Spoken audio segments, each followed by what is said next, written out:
बिस्मिल्लाहिर्रहमानिर्रहीम। आप लोगों ने ज़ाहिद हुसैन के आर्टिकल पाकिस्तान कॉन्स्टिट्यूशनल डैम्स के हवाले से वीडियो देख ली होगी। अब इसको मैं ब्रीफली फ्लोशीट डायग्राम की फॉर्म में आपको एक्सप्लेन करता हूँ। वो बात करते हैं कि पाकिस्तान के कॉन्स्टिट्यूशन की किलिंग की।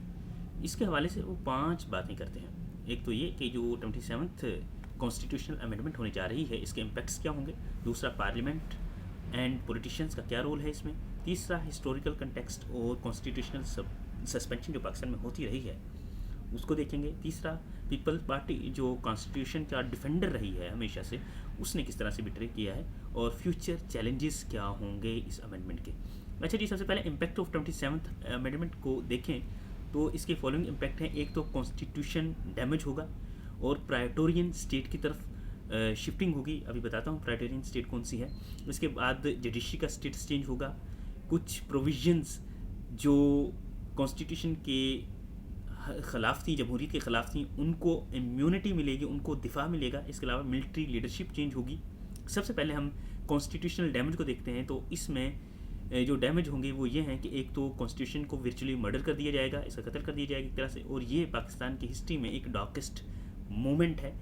तीसरी बात वो करता है कि ये डेमोक्रेटिक नॉर्म्स और रूल ऑफ लॉ की निगेशन है।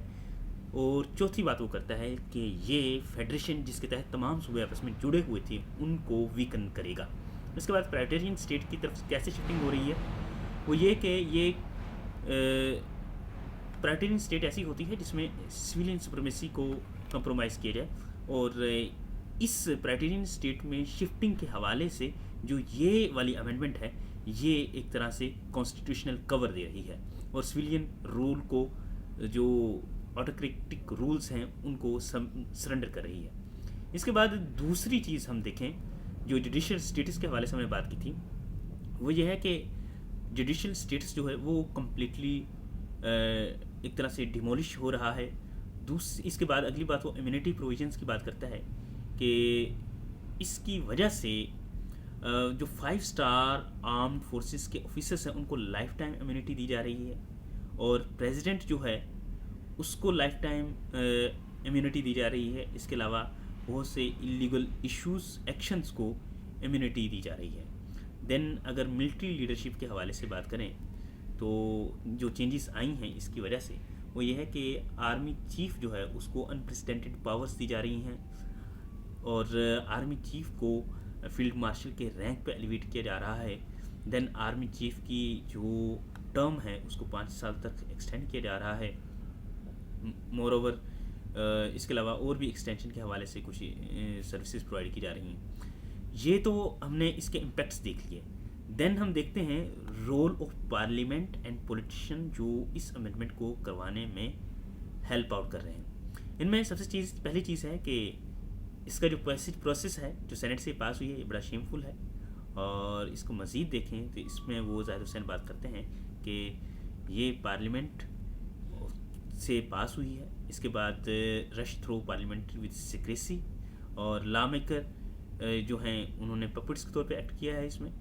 और इसके बाद वो बात करते हैं कि वोट जो था वो ड्राफ्ट को पढ़े बगैर डाल दिया गया था और रिक्वायर्ड जो सेनेट में जो रिक्वायर्ड वोट्स थे उनको वैसे ही इंजीनियर किया गया था।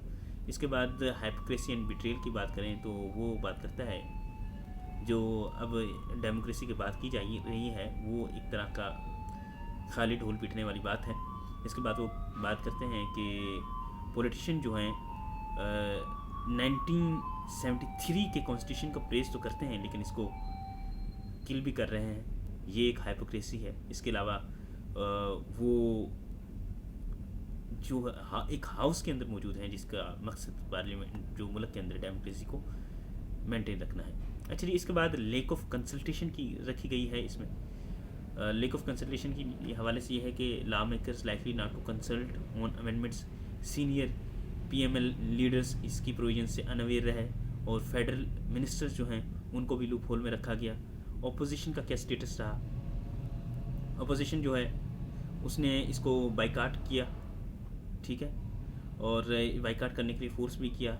बहुत से जो लॉ मेकर्स थे उन्होंने डुबिस ट्रायल्स की वजह से उनको डिस्क्वालीफाई कर दिया गया।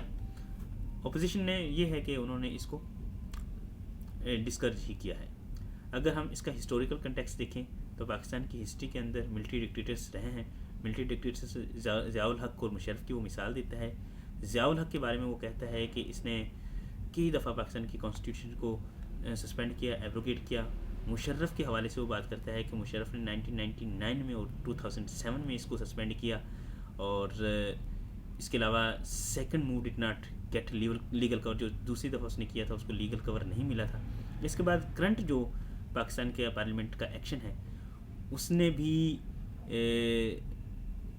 उसने सिर्फ इसको एब्रोगेट नहीं किया बल्कि इसको म्यूटिलेट किया है, और इसने इसको डिक्टेटर्स की निस्बत ज़्यादा नुकसान पहुंचाया है। जाहिद हुसैन का ये कहना है, ये आप कोट भी कर सकते हैं जाहिद हुसैन साहब को। अच्छा जी, पीपल पार्टी की लेगेसी के हवाले से और उसके बिट्रेल के हवाले से बात करता है। उसको देखें तो वो कहते हैं कि पीपल पार्टी का बड़ा ना ख़तरनाक रोल रहा है, इसमें अपेलिंग रोल रहा है, और इसको डिमोलिश करने में कॉन्स्टिट्यूशन को पीपल पार्टी का बहुत बड़ा हाथ है। करंट जो लीडरशिप है पीपल पार्टी की, वो जो इसकी असल लीडरशिप थी जिसने इस हमेशा डेमोक्रेसी का साथ दिया, पहले देती रही। 18th अमेंडमेंट पीपल पार्टी ने आपको पता है पास करवाई थी नून लीग के साथ मिलके, तो बड़ा अच्छा किरदार था वो, लेकिन यहाँ पे उन्होंने अपनी लेगेसी से बैक किया है। इसके अलावा वो बिलावल भुट्टो जरदारी की जस्टिफिकेशन के हवाले से बात करते हैं।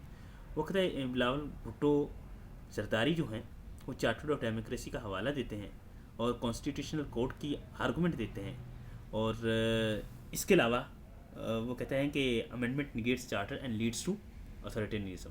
वो कहते हैं कि बिलावल भुट्टो ये बातें तो कर रहे हैं, लेकिन जो अमेंडमेंट है वो उनकी जिसको उन्होंने सपोर्ट किया वो उसकी इन बातों के बिल्कुल ख़िलाफ़ है। आखिरी बात फ्यूचर चैलेंजेस के हवाले से वो बात करते हैं। फ्यूचर चैलेंजेस में वो बात करते हैं supreme court action to protect constitution. Supreme court ने कॉन्स्टिट्यूशन को प्रोटेक्ट करने के हवाले से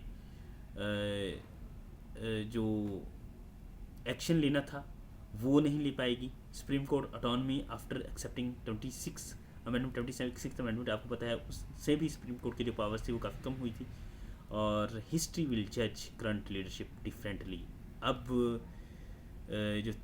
जो आएगी हिस्ट्री बाद में पता चलेगा फ्यूचर में जाके कि जो आज के दौर की लीडरशिप है इसने पाकिस्तान को किस हद तक नुकसान पहुंचाया है। यहाँ तक उम्मीद है कि आपको समझ आ गई होगी और आर्टिकल आपको अच्छे से समझ आ गया होगा।